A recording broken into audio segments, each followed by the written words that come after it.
Hello, everyone, and welcome officially to today's program, part of the webinar series, Your Career in Transition. I'm Greg Stevens from Purple Cow Career and Talent Development, and it's my pleasure to welcome you all today. Glad to see so many familiar names. I know that several of you have signed up for more than one of the webinars in the series, and so I'm hoping that you enjoy this one as well. As you know, this is the fourth in a series of 8 webinars, all about various aspects of your career in transition. And we hope that you enjoy this program. If you haven't had a chance to register for the upcoming programs later in May, I encourage you to do so at some point, not right now, but later on today. It is my great pleasure to welcome my colleague, mentor, friend, pal, Claudia Ocello, to our program today. Claudia, thanks for being here with us. Greg, it's my pleasure and honor to be with you, and I really appreciate the opportunity to chat with everybody today. Great. And Claudia is, as you can see on the slide, President and CEO of Museum Partners Consulting, LLC, New Jersey, as Claudia, you pointed out, otherwise known as the Epicenter. We're glad that you're here. We're glad that you're safe and well. And we're going to be talking with Claudia at various points throughout the program, talking about her own career path and some of the work she does both professionally and in terms of keeping her network strong. Those of you who have participated in previous webinars in this series will recall that we typically start off with just a quick reflection about where you all are or have been in your career transition. Some of you are dealing most immediately with the fallout from the pandemic, meaning you might have been furloughed or laid off. Your institution might be closed and you're working from home. Others of you might be in between jobs or graduating from school and starting to look for jobs. Others of you might be planning to change careers, go into a completely different direction. And we know that everybody is dealing with the world pandemic in different ways. Some are despondent, some are reflective, some are directionless, some have some sort of direction but still need a map, and others of us are just really worried about what the future holds. We all know that the global pandemic has landed on us, and as we started off our previous programs identifying that this thing really just came field, and so here we are. You may recall that Marcia Semmel and Wendy Luke last week introduced us to the idea that we are in fact living in a volatile, uncertain, complex, and ambiguous world. And with that comes a lot of volatility and uncertainty about our careers. Wendy Luke also introduced us to the notion that many of us are hovering in different stages of grief or anxiety about our careers. And Wendy reminded us that wherever you happen to be in your stages of grief or responding to your own career transition, it's really okay. And so the goal of this series is to help guide you through some of those stages if we can. You may also remember that we introduced some of the skill sets that we identified that the current workplace and the workplace post-pandemic, whenever that may be, what the workplace is looking for. And we examined some patterns of skills that are needed and really desirable in our institutions.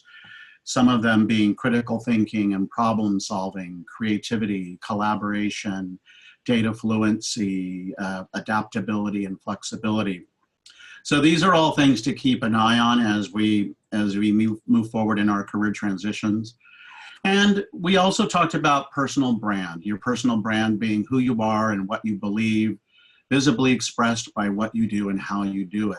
And I remind you of that here because we're going to be talking about that a little bit later in our program.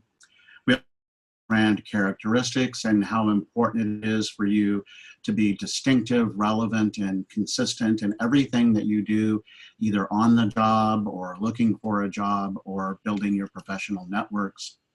We talked about how important it is to know yourself and identify what you're good at and passionate about, and also how important it is to maintain strong relationships, like the relationship I have with my really dear friend, Claudia Ocello. So I just love this picture so much, and it's great to see your smiling face live and sort of in person right now, Claudia. We did talk a lot about the power of relationships, and that's going to be what we're talking a lot about today, but in a more specific way. So today's program is, of course, all about knowing your network. We're going to explore a little bit about how we all have multiple networks. We're going to explore in what ways it really is about relationships. We've already started that conversation last week. And we're going to talk a little bit about how networking actually takes work. So it is, in fact, the work in network. Before we jump in, as some of you have been part of our previous webinars, robocall, let's start off with a quick chat box commentary moment. And for this moment, I would love to hear what you have to say about what networking is. How do you define networking? So think about it for a moment and go ahead and drop a quick comment into the chat box. And Claudia, let's you and I take a look and see what folks are talking about in the chat box. Sounds great.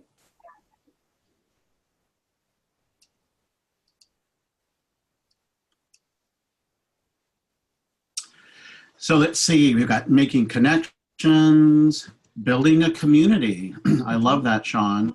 Building connections. Relationship building. I love schmoozing too, because that is definitely part of it. I like that. It is. Oh, Christina, being a resource. I love that. I'm glad you mentioned that because we're going to talk about that aspect of networking in a couple of moments. Definitely. Relationship building. And keeping in touch. That's a really important thing too. I like that Victoria said that. Absolutely. And Catherine, give and take. Definitely, we're going to be talking about that. Connecting with current and potential colleagues. Yeah, we're going to talk about that too, because those are all aspects of networking. Oh, and I see also listening and cultivating. I love the word cultivating and maintaining. It's very much like tending a garden. Absolutely. And Gilby, I don't know if I'm pronouncing your name right, but you really nailed it here with talking about shared values and ideas. Absolutely at the heart of our personal and professional relationships. A continuous cycle of connecting with people. Terrific. It is never ending. It's not a one-way path. A collection of folks that I can rely on and gain insights from. Absolutely. Dina, I love your comment, discovering that your problems aren't always unique and finding that camaraderie. I think that is probably more important now than it has ever been. And Katie pointed out that networking is exhausting for introverts, and you are 100% correct. I think we're going to talk a little bit more about how to, maybe some ways to help mitigate that a little bit. Absolutely. We are going to talk about that because anybody who knows me well knows that I am not an introvert by any stretch. Me either. But I have known many museum friends who are introverts, and I would have never guessed that by the way that they networked and talked. So yeah, we'll talk about that. Absolutely. It's not an either or, certainly. So, Len Baber and Wayman, in a chapter in my book, A Life in Museums, Managing Your Museum Career, describe networking as the deliberate process of exchanging information, resources, support, and access in such a way as to create mutually beneficial relationships for personal and professional success. So you might notice that I bolded a few of these keywords, which actually tap into some of the thoughts you all just shared in the chat box. So for example, networking isn't accidental, it is deliberate and strategic. You all mentioned give and take or mutually beneficial. Networking is an exchange, a two-way exchange of information, ideas, and inspiration. The notion of mutually beneficial is really critical. We don't always think about networking as being that, but in fact it is, and we're going to talk about that more later on in our program. And then this last one that I circled, personal and professional success. Increasingly, so much of the world we live in is hyper-connected, and Claudia, I think you know this as well, that there aren't always clear divisions between our professional lives and our personal lives. They intersect, they intertwine, especially for those of us in the museum field. And I know there are many of you in the audience who are in museums, but there are other folks who are not in the museum field. So it might be the same way in other fields, but definitely that intersection or blurring of boundaries between personal and professional is something for us to note as we think about networking. This slide right here happens to be my personal, professional philosophy of practice, and it has been for many, many years. And what this really illustrates is that I believe in helping individuals do their jobs better. I believe in the role that each of us plays in doing our jobs to the best of our ability and contributing to our institutions, whether we are working in an institution or for an institution, or currently hoping to work in an institution. I also believe in community and communities of practice. And Claudia and I will talk a little bit more about that. And how we can all have the opportunity and we have the obligation to contribute to whatever field we're in. It might be museums, but it could be any field. And we have that obligation to contribute to the health and vibrancy of our respective fields and communicate why the work we do is important. For museums, communicating to society that museums are not just nice, but necessary. So this is really a macro version of what networking is. My guess is that some of you in the audience just hate networking. And I would hazard to say that when 20 plus years ago, when I was in graduate school, and around this time of year, I was looking for a job and I wasn't really getting any leads. And I remember one of my classmates said, "Oh, you've got a network." And I remember distinctly saying, "I don't have time to network. I have to find a job." Because at that point, I had no clue what networking even was, let alone know if I liked it or hated it. But I did know that that colleague and subsequently lots of colleagues, professors, coworkers, told me that I needed to network. I don't know about you, Claudia, what your perception of networking is. Yeah, you know, definitely the same experience that I realized pretty quickly that the museum world was, more, at least when I entered the field, how connected the world was, the museum world was, and that I needed to really figure out how to get into that network. And the only way that I could get in was by talking to people and meeting people and networking, and then figuring out what the other end of networking is about sharing and you know, listening and that piece of it too. So I similarly, and I suspect it's the same in lots of other fields too, that you know, it's part of what you need to do if you want to continue in that field. Absolutely. And the other question that some of you may have, and perhaps that's why you're here in this program today, you may hate networking or you may just not know what it is, but you may not know how to do it. And so we're going to explore different ways of thinking about networking in our program. The first thing that I want to bring to your attention is that networking is, as some of you pointed out in the chat box, really a give and take, a two-way street, an exchange. And Daniel Goleman, in talking and writing about emotional intelligence, identifies emotional intelligence as a combination of self-awareness and social awareness. So how that fits into networking is understanding yourself and also understanding others and how you can provide value to others, whether they are coworkers, supervisors, colleagues that you know in the field, your close circle of friends or acquaintances.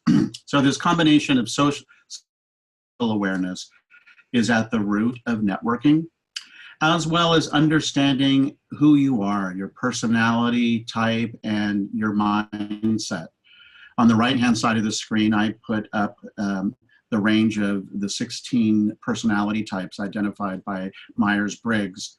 And some of you may have taken a Myers-Briggs test in the past that helped identify who you are.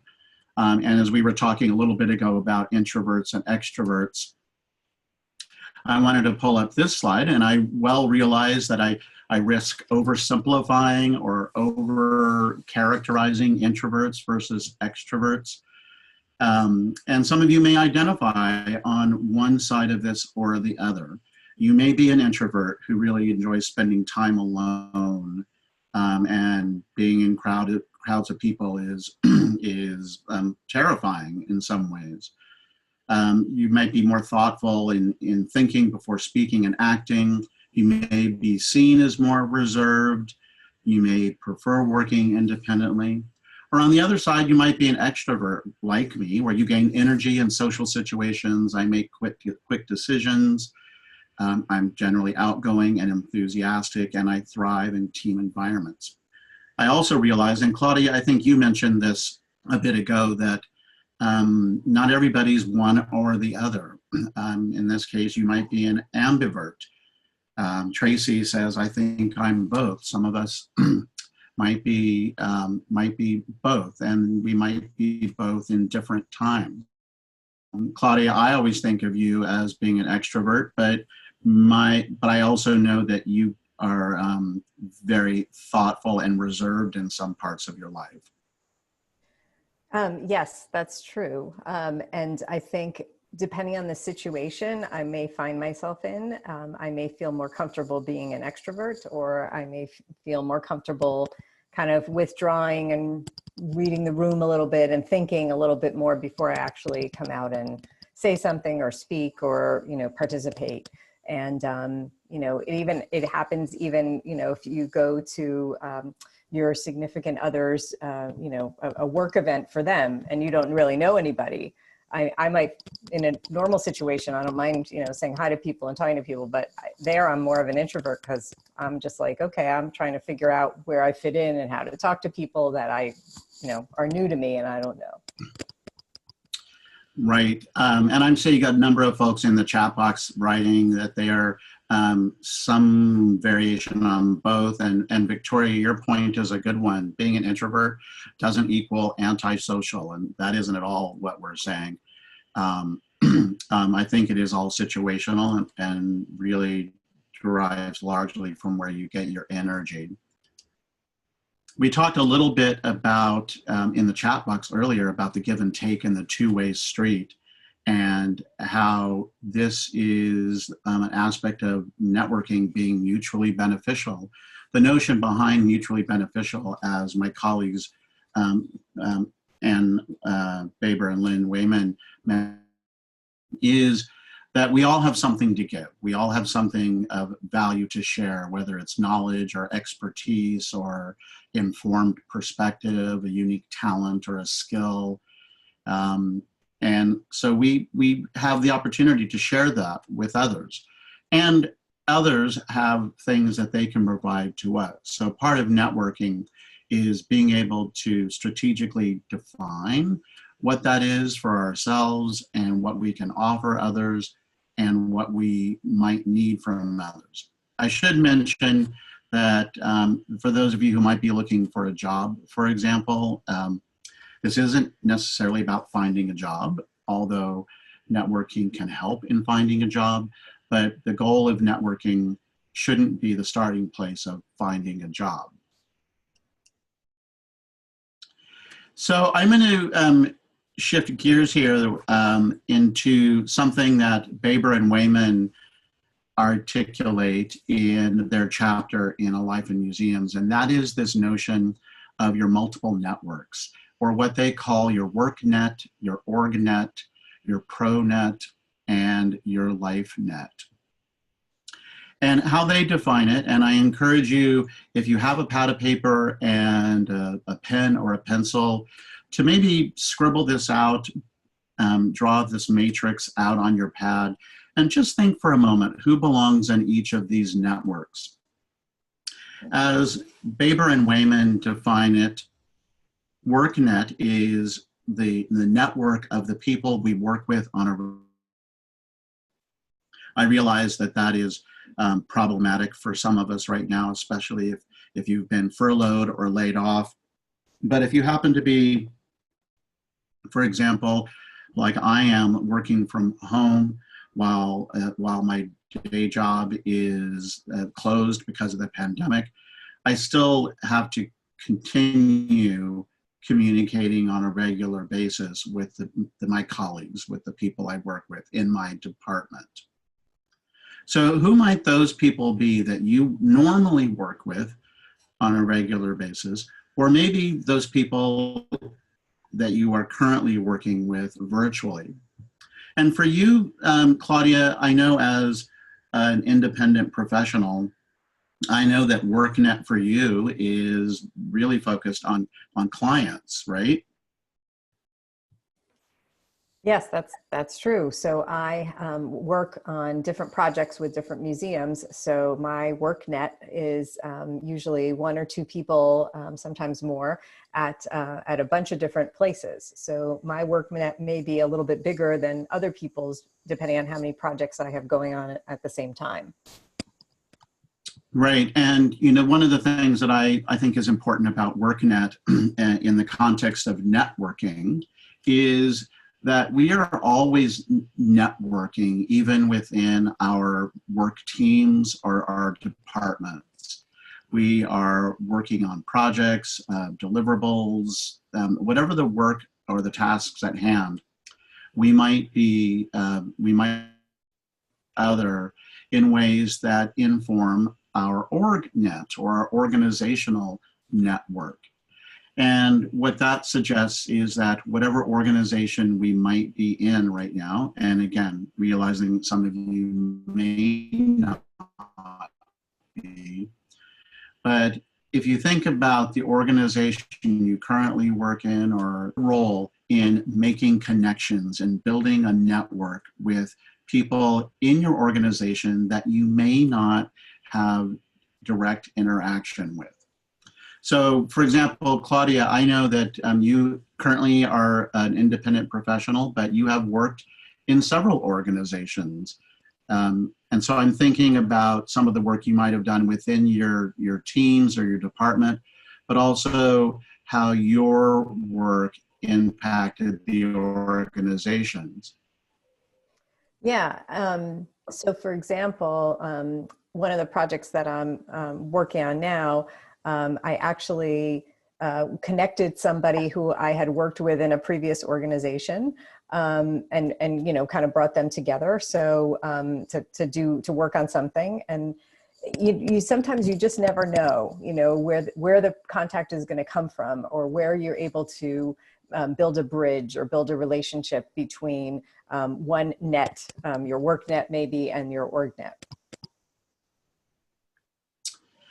Yeah, and I know that in the organizations I've worked in, for example, while I was the director of professional development for 10 years at the American Alliance of Museums, a very small department, but I also interacted a lot with people in other departments, whether it was the information technology department to help promote online programs, or our development department to help write proposals to fund our programs.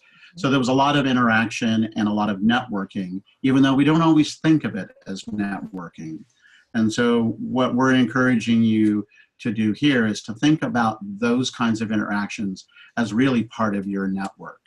One of the other main networks that Baber and Wayman describe is what they call the ProNet, or the professional network.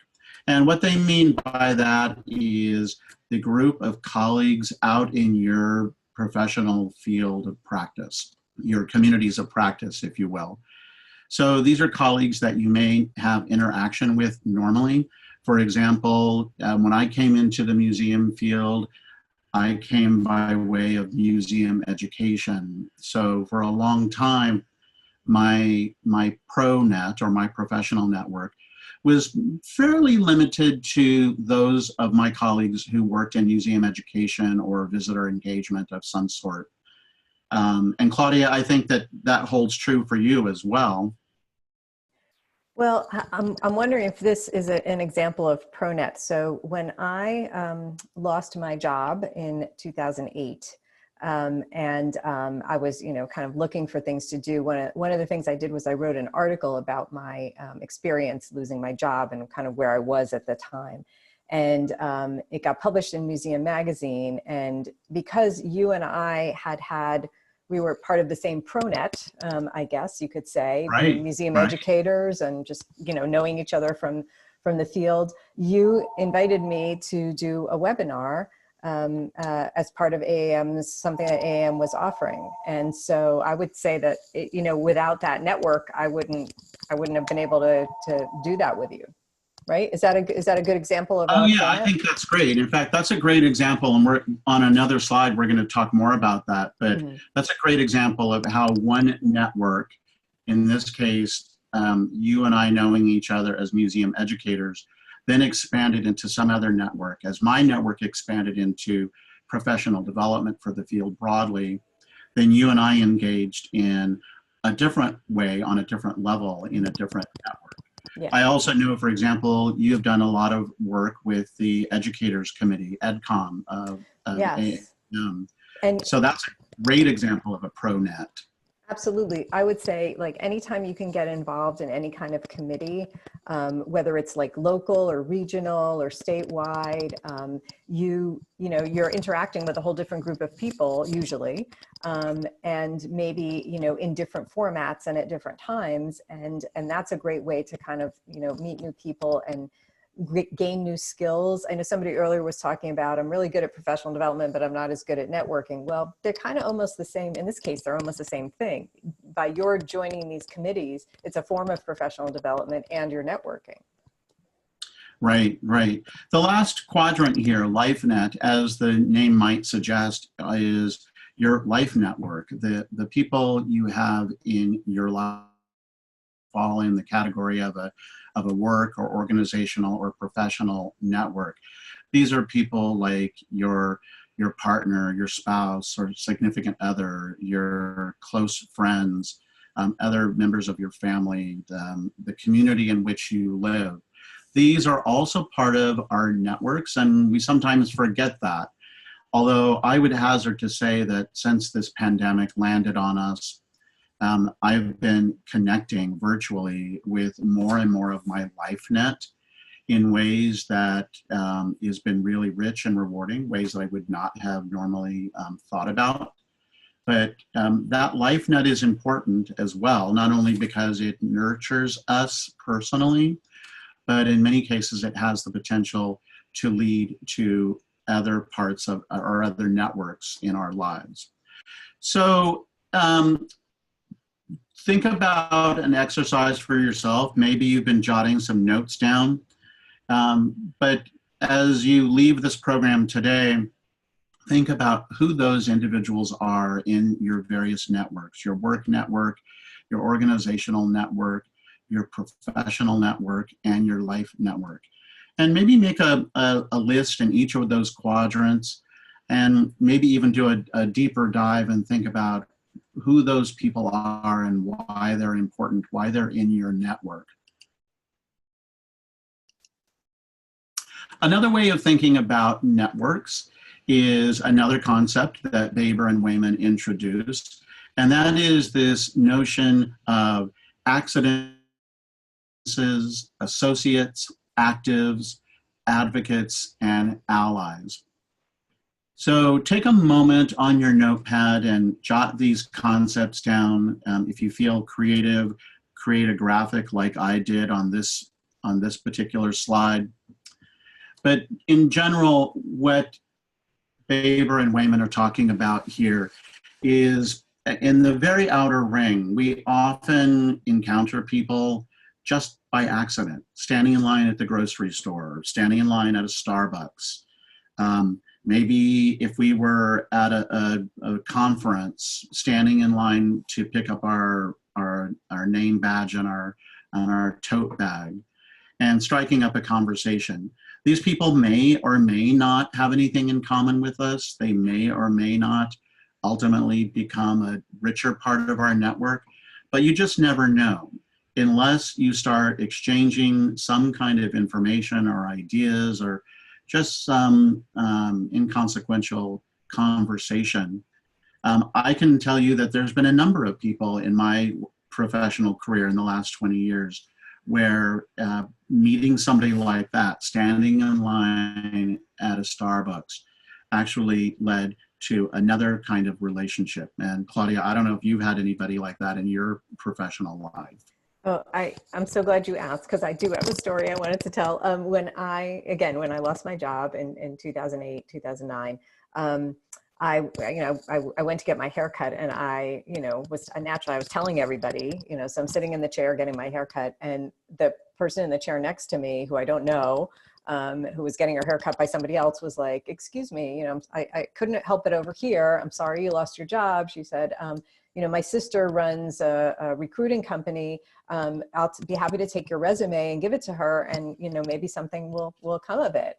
And I was thrilled, of course, but and so I certainly did that. I followed up. Nothing came of it, but just the idea that you never know. It was a happy accident that I was sitting next to somebody whose sister or whatever it was, cousin, sister, whatever, ran a company that was looking for temp people. So never Absolutely.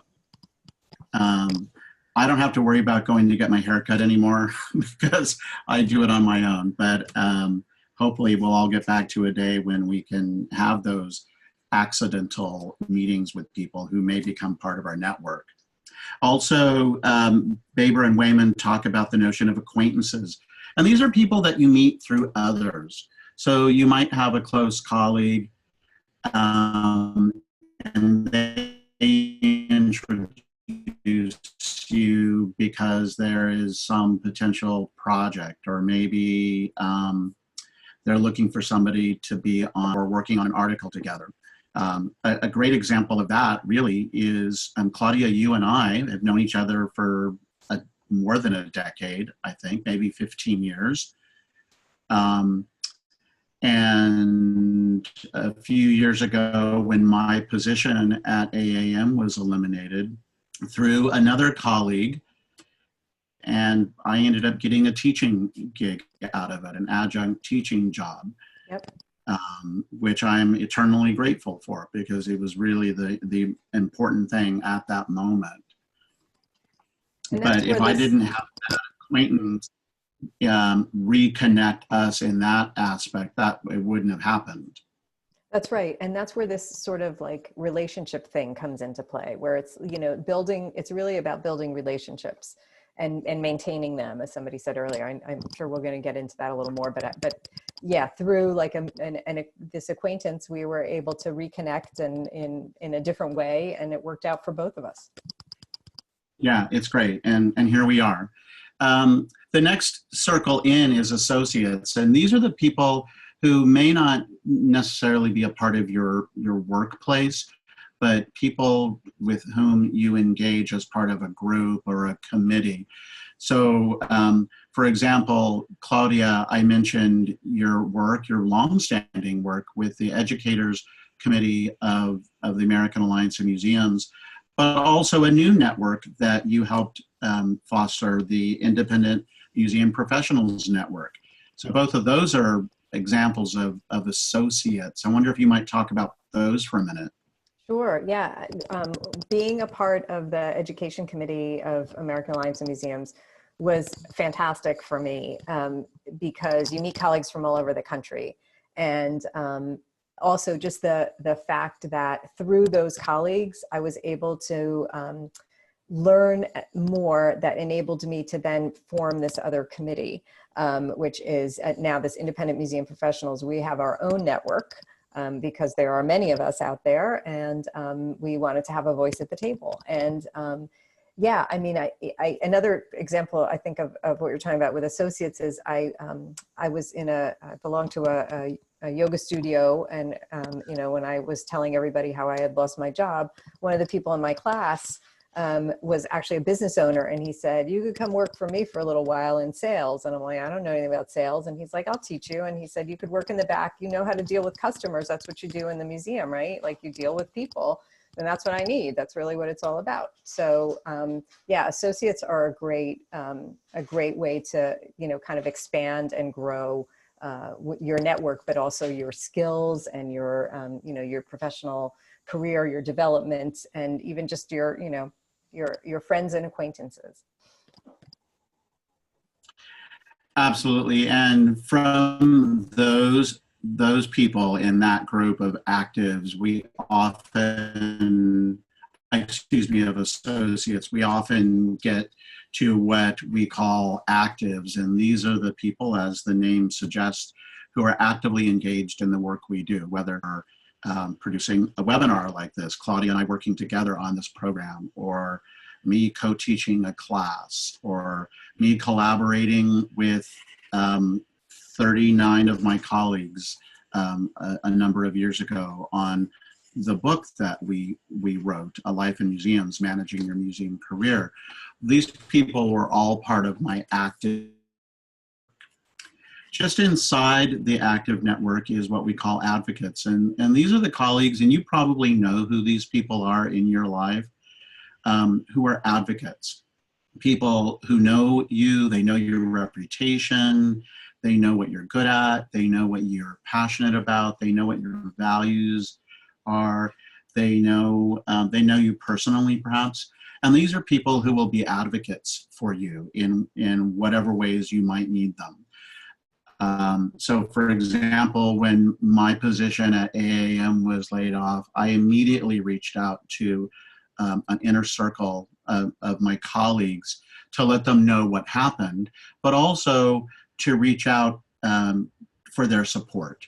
I wanted to let them know what happened. I wanted to let them know that I was on the job market, but I also needed their support. And these are people who supported me, but they also let me know of a couple of jobs that came open. The job that I currently have at Seton Hall University came about through that way with Claudia and our colleague Sherry Levinsky Raskin, who was on our program on Tuesday. But these are people who are critical. These are the people who are going to write a genuine letter of recommendation for you that isn't boilerplate. These are the people who are going to write a recommendation for you on your LinkedIn profile without solicitation. These are the people, and we'll look at your website, Claudia, and mine as well, people who write testimonials for us because they are advocating. And then at the inner circle are our allies. And these are really a smaller circle of colleagues, friends, and coworkers and colleagues who really support us through thick and thin, through good and bad, supporting us when we do great work, and also supporting us when we make a mistake and stumble, which we all do and have.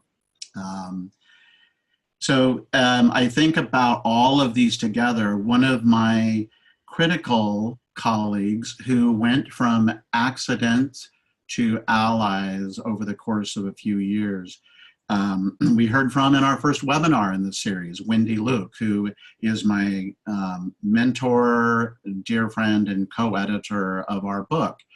And I met Wendy accidentally through another colleague. And then at that time, she recruited me for a job, which I got hired for. And then I took another job a number of years later And then when I needed somebody to help me edit the Life in Museums book, Wendy's the person I reached out to. And over all the career highs and lows I've had, Wendy has increasingly become not only an associate and an active player and an advocate, but really at that core, an ally for who I am. And I'm internally grateful for that. So if it sounds like I'm gushing a little bit about the relationship, that's what this is really all about. So I'm curious, as this is an exercise for you on your own, who are those people that you might have met? And paying attention the next time you might accidentally connect with somebody. Who are those people who are just acquaintances, and is there something that you might offer them or you might connect with them in a way? Who are those associates or those advocates, or who are those allies? And if you happen to be somebody who is furloughed or laid off right now, now is the time to sit up straight and reach out to these colleagues and start reconnecting if you haven't already done so.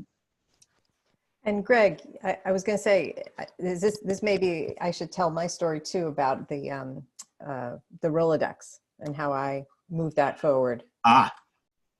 Imagine I have a picture of a Rolodex right here waiting for you. Awesome. Okay. So, because I wasn't sure people knew what it was, you know, so yes, I'm old school. Okay.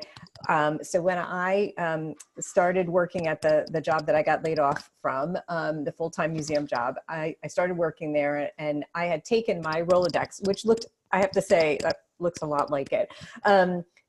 For those of you who don't know, it's like this little round thing that flips around and you stick cards in it, and you can attach business cards to it. And so before the internet and before we all had, you know, computers, that was how you collected and traded your contact information with somebody. So I had a huge Rolodex bursting with cards, and I kept adding to it all the time. And then, you know, I had taken that with me from a previous job. When I lost my job, they shut off my computer access. And so all the things that I had stored in my email, all those contacts I didn't have access to, but I had the Rolodex. So it was like the first thing I put in my box when I packed up my desk, because that was my network. You know, those are all the people that supported me and, you know, were there for my, the highs and lows, and they were my allies and my advocates, and there were even some accidents in there. It's a mixture of all those categories.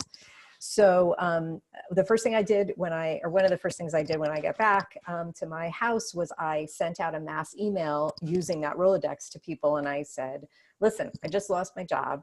I'm happy to either, you know, organize your art supply closet. I'll cook you and your staff lunch. I'll, you know, I'll greet people at the front desk. Like, I was desperate for anything. And people did two things. Some people wrote back with measures of sympathy, which is exactly what you want to have, is somebody saying to you, I'm so sorry that you lost your job. Good luck. You'll land on your feet.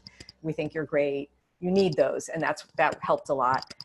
I also had in there two projects that people, you know, said, hey, I need help with something. Do you want to be part of this? We just got a grant. Do you want to be part of this? So I am sorry to say that the Rolodex died, but I do have, I want to show you I'm grabbing it from my desk, even as we speak, sorry. It is my little handy dandy file cabinet. See, and it has like little cards in here. So, and it's full. Both drawers are full. This is my new Rolodex. It just looks like a little file cabinet. And this is what I refer to all the time. So you know, I'm sorry that the Rolodex is gone, but it's like Rolodex 2.0. And I love, James, you said that yours got so big you needed 4 Rolodexes. Absolutely. And I know when I lost my job at AAM, the first thing they did was confiscated my computer, and that was it. And then I didn't have any more of it. But luckily I had a contact list separate, and I also had boxes. Mine wasn't a Rolodex, but I had boxes full of business cards. I love this story about the Rolodex, and I searched for a picture that I thought might look a little like your Rolodex. So I hope you nailed it. Don't worry, you nailed it. Okay. One of the other aspects of networking is storytelling. For those of us who work in the museum field, we are pretty familiar with the notion of storytelling, telling stories about the world we live in and the people we share it with.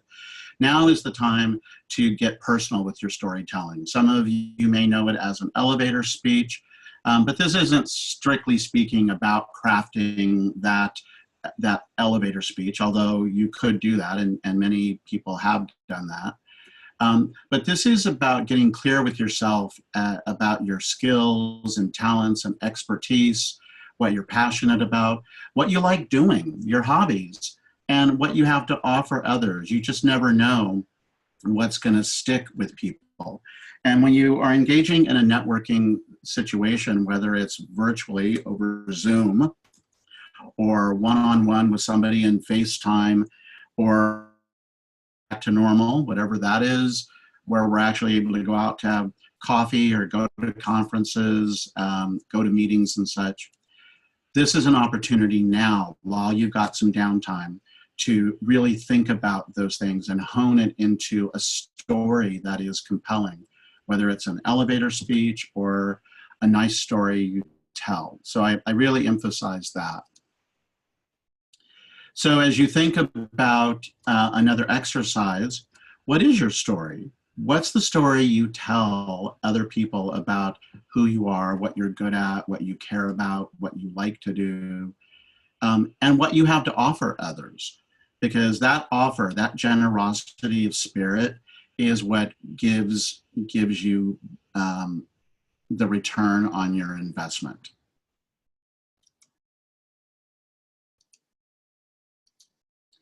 So what does this look like? When do we do it? Where do we do it? How do we do it? We've been talking about WorkNet, ProNet, LifeNet, OrgNet, accidents, acquaintances, associates, actives, advocates, allies. How do we go about putting this into practice? Well, one thing that we explored last time in our webinar was making a quick list of all the things you're good at and passionate about, and codifying that in some meaningful way so that you can then communicate it with this story that you're going to tell, whether it's an elevator speech or some other kind of narrative. Some of you are already doing some, I don't know about you, but I've been on plenty of Zoom calls with my friends, with my family, with my coworkers. It's gotten to be kind of ubiquitous and fun, depending on the time of day. It's coffee or wine or neither. But in any case, these are opportunities for you to share your story. And your story may be, in fact, like Claudia's, letting people know that you're laid off or furloughed, or you're looking for a job, or the challenges of working from home. You know, all of these are common stories that we can start sharing. I stay in touch with plenty of my friends and colleagues, and increasingly my coworkers, via text now. It seems sort of incredible that 10 years ago, when I barely had a jitterbug flip phone, that I now, I admit it, but I now engage in a lot of meaningful exchange of ideas and information with colleagues over text. Certainly email is a standard and a way of communicating.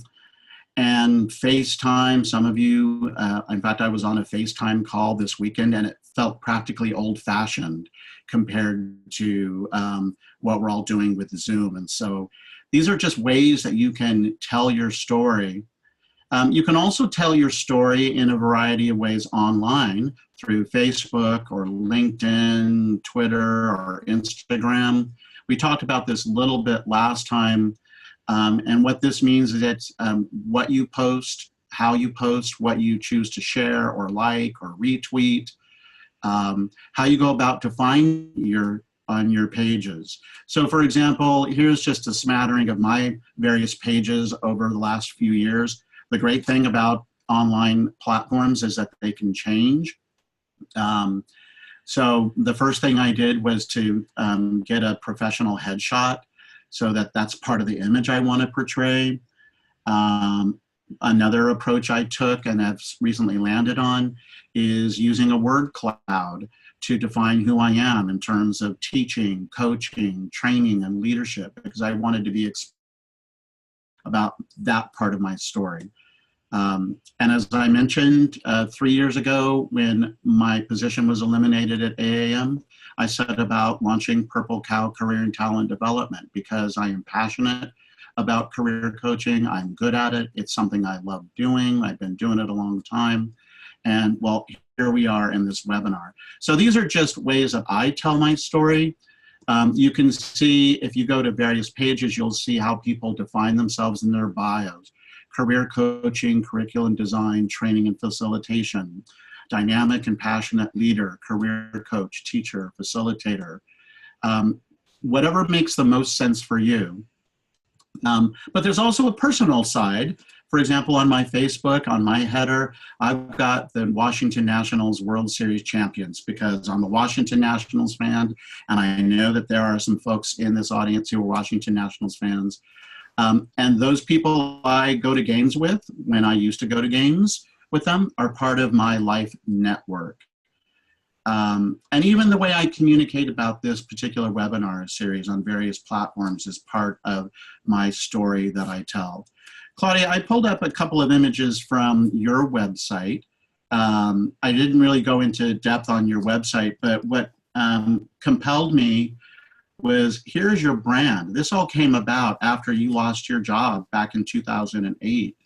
That's right. And even as I look at the headers, right, here's what you do, here's who you are, here's the kind of work you do, here's what people say about you. So tell me a little bit about how you developed this.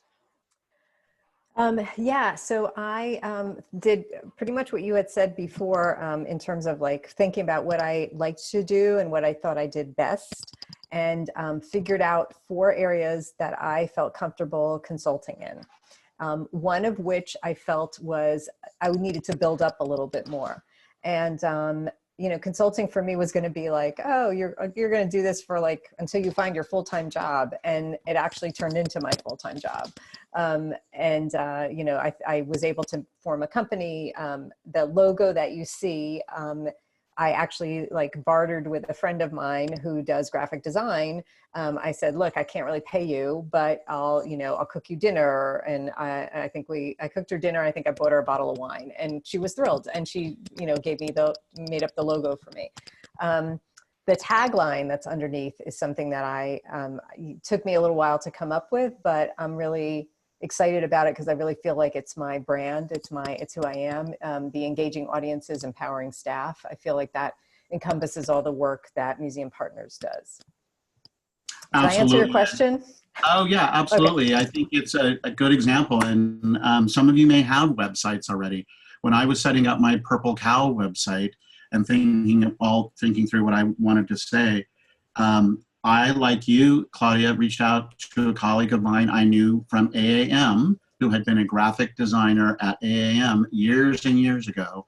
And I said, hey, would you do me a favor? Can you come up with a graphic for me for my company? Here's kind of what I want it to look like. Here's this purple cow that's personal to, and I want to help communicate that I want to help people stand out in their careers. And so she did it for me. And then later on, when I got a full-time job and I got my first paycheck, I wrote her a check and a nice thank you card, and she was thrilled. She's like, you didn't have to do that. And I said, of course I had to do that because you were generous to me. I also think about, Claudia, your presence in a couple of other platforms. So for example, I know that you're pretty active on Twitter. Yes. I know that you're part of tweet chats. I know that you maintain community like that. Mm-hmm. And how's that going for you? Yeah, it's so funny because, you know, you have, I'm sure this is true for everybody. You have your, friends in real life, and then you have your Twitter friends or your social network friends.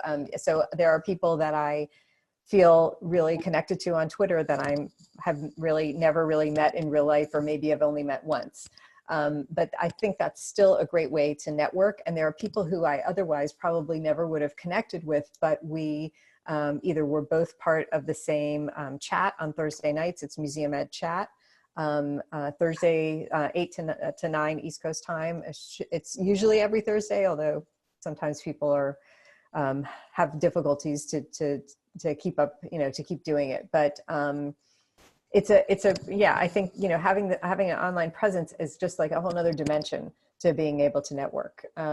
And I keep it very, very professional. That's just who I am, on both my Twitter and my LinkedIn.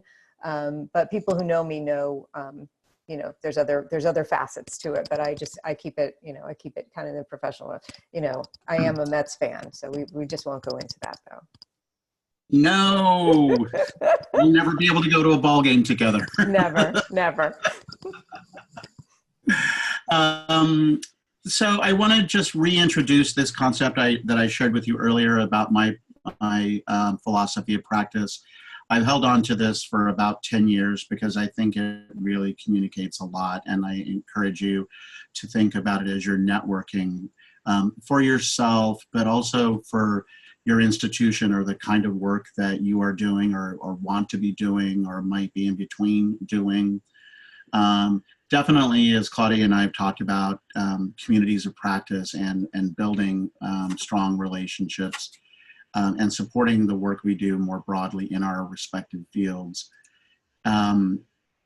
So my encouragement would be, or question to you all, is what action can you take today after I think today you're here, so I think that's a great first step.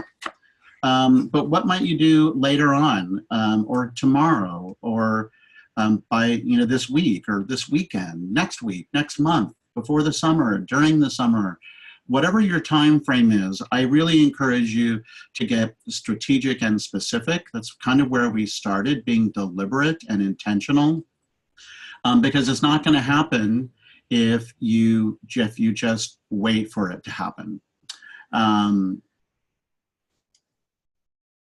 Here's a quick thing you might do for yourself, especially if you're in between jobs, furloughed or laid off. Make yourself visible. Let people know that you're out there. It's not about you asking for a job. It's not about you sniffing around for a job. It's letting people know that you're there. I know in the past, I've worked on my resume and reached out to people and said, hey, I'm working on my resume. Do you think you could take a look at it? And there hasn't been one person who said, no, I'm too busy. Everybody will be generous. Or do you have time for a cup of coffee? Or right now, do you have time for a FaceTime or a Zoom call with me? And everybody's been generous about that. Definitely connect with somebody. We are so isolated right now that it's hard for us to remember that there are other people dealing with life situations. Now's the time to connect. As Claudia mentioned before, update your contact lists. Start reaching out and making sure that you've got current contact lists for people, because you never know when those folks might come in handy. This virtual coffee date with a trusted friend. This might be one of those in your inner circle, the people that you just need to vent with and bitch about whatever is on your mind, whether it's something that happened at work or whatever's going on, somebody that you can rely on. And I encourage you to, like you did, Claudia, write an article. Write an article or a blog post, either for your own site or submit it to an organization.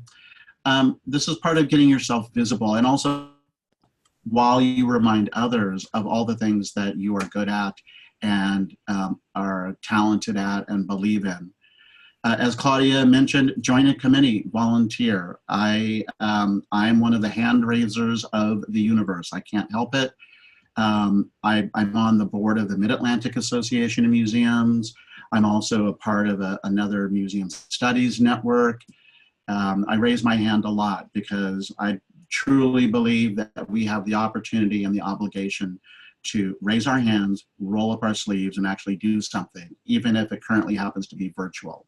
And the fact that we're virtual and isolated is no excuse for not doing something.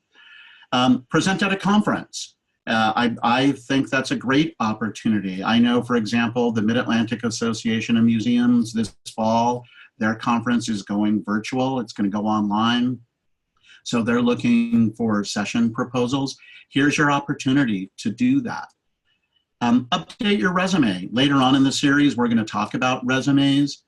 We're going to talk about how you can maximize your expertise and your accomplishments in your resumes and your cover letters. And then later on in the series, we're going to talk about interviewing. And ultimately, I put this in as a last checklist to be kind to others. We are all under a lot of stress. We're all really tired. We're all anxious and irritable, being cooped up, and so being kind to ourselves anyway. But especially if you happen to be one of our colleagues who is recently lost their job, furloughed, or the uncertainty of how long your institution may or may not be able to pay you. Try to be kind to yourself and remind yourself that none of this is your fault, that you didn't cause this thing to happen. So just be kind, and I say make those lists of all the things you're good at and passionate about, if for no other reason than just to remind yourself that you're good at a lot of things and you have a lot to offer. If you happen to be a colleague who's in between jobs or changing jobs, I think all of this still holds, right? You've got to make yourself visible. Claudia, I don't know about you, what your thoughts are about this, but staying visible, staying connected, being relevant, being genuine. Yeah, definitely. Like I said, I wrote that article. It was one of the first things I did when it got published in Museum Magazine. And I think it's key to just try and do things that show people you're out there. I did the webinar with you, and then I'm trying to remember some of the other early things that I did. I'm on, I don't know if listservs will get popular again, but I'm always looking on listservs like AAM has Museum Junction. There's a talk at museumed.org is another listserv. Answer questions or offer advice or pose questions. I think just being on there, helps your visibility and helps you stay connected. And you never know who you're going to meet on there. Absolutely. And as we typically do in these programs, and we're a couple of minutes over time, so if you all want to hang out with us, that's great. But I really encourage you to think about one small step that you can take, as Wendy Luke introduced to us a few sessions ago. Kaizen, taking a small step can get us going. James is commenting about finally getting his website content created. Joining a webinar. Thanks, Grace. I appreciate that. Claudia, saying yes, raising your hand, but maybe not too much. Right.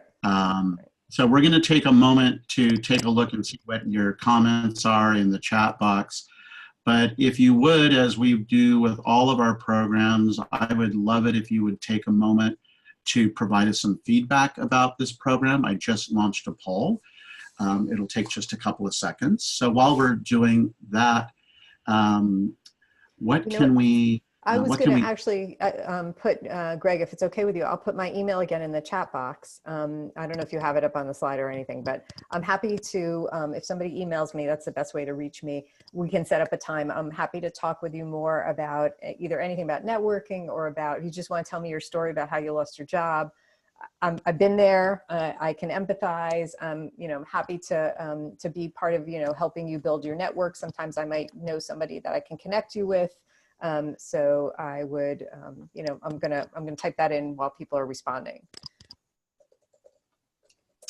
Yeah, you, Claudia, that's really generous of you. I see some folks talking about brushing up their LinkedIn. Absolutely. I was talking with a client just this last weekend who said, my LinkedIn profile hasn't been updated in a few years. So now I really want to do that. And I said, absolutely, you should do it. And the great thing about LinkedIn or anything online is you can change it with a flick of a button, right? It's not carved in stone. And so experiment with it. Think about what the story is and the messaging and give it a shot. A couple of people talking about networking, volunteering.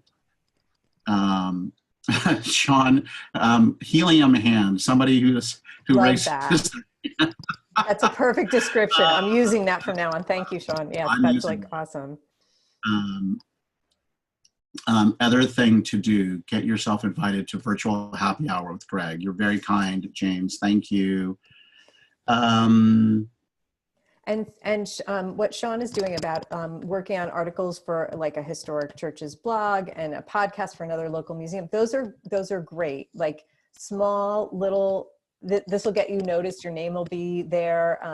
I helped a local museum here in my town last year with a project, and they finally had a write-up about it in the little local town newspaper.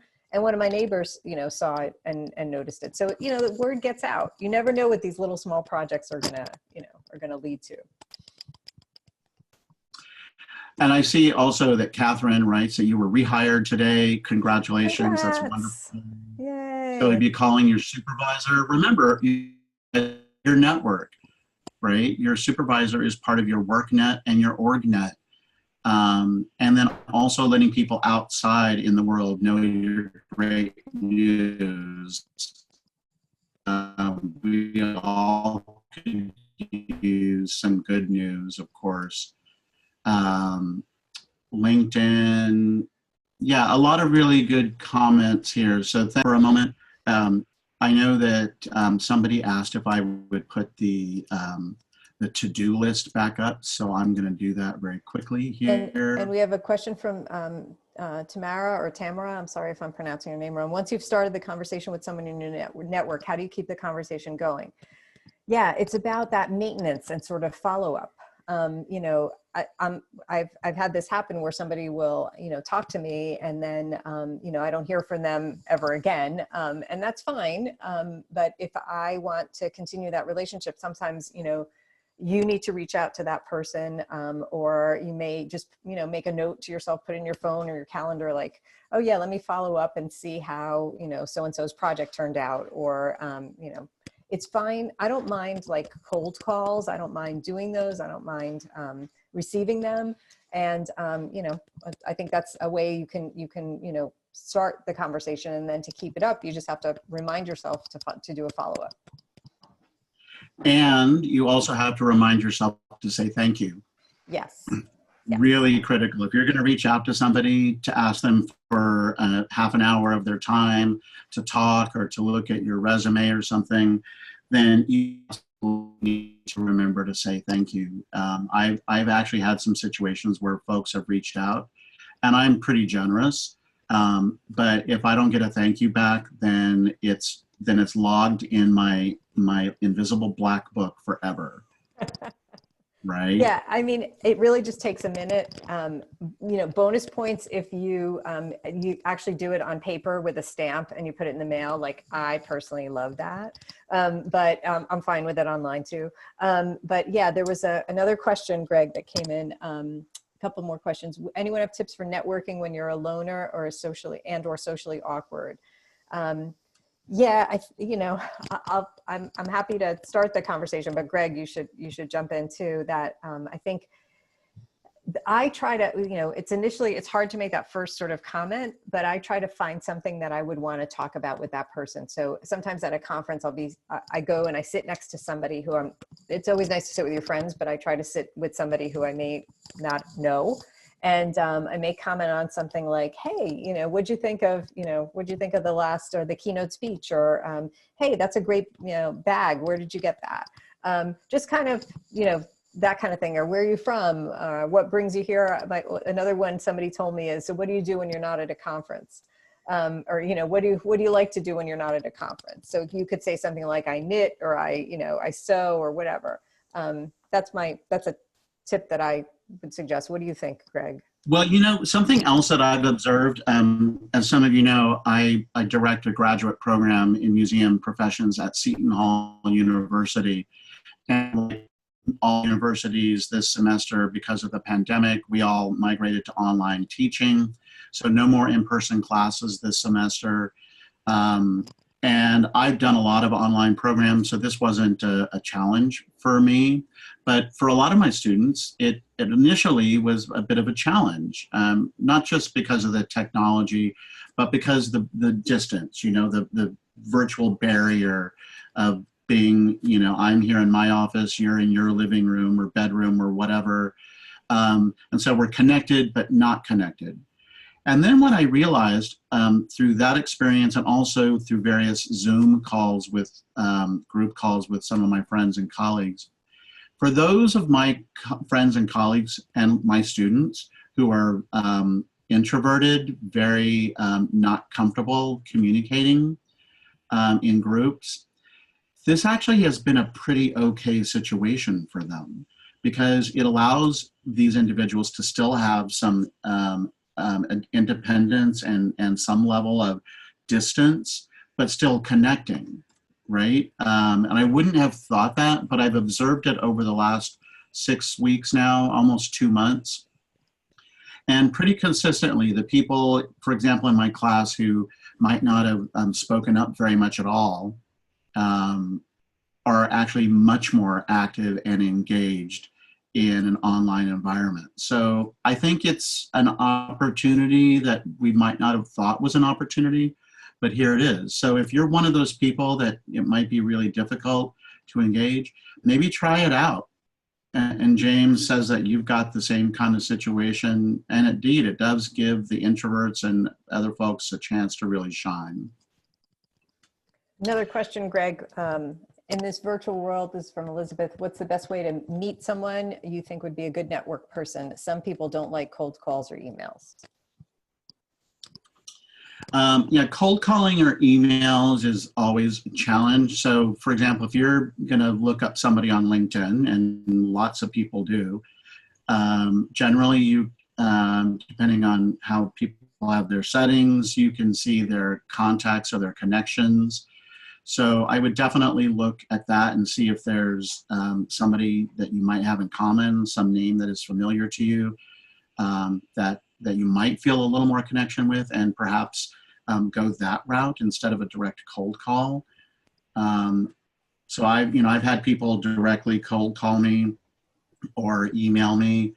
I try to be accessible, but depending on my schedule, which is pretty full, but I try to give folks 30 minutes of my time. And to be honest, 30 minutes is plenty, right? And if you ask for 30 minutes, then it's 30 minutes, not an hour. So there's an opportunity there. Cold calling, if you're going to cold call, then definitely do some research, look people up. If it's somebody who works in an institution you may think you want to work in, you want to find out more about that institution, but it's not about you emailing them and saying, I'm looking for a job, do you have something open? Because that's not how it works. So you don't want to do that at all.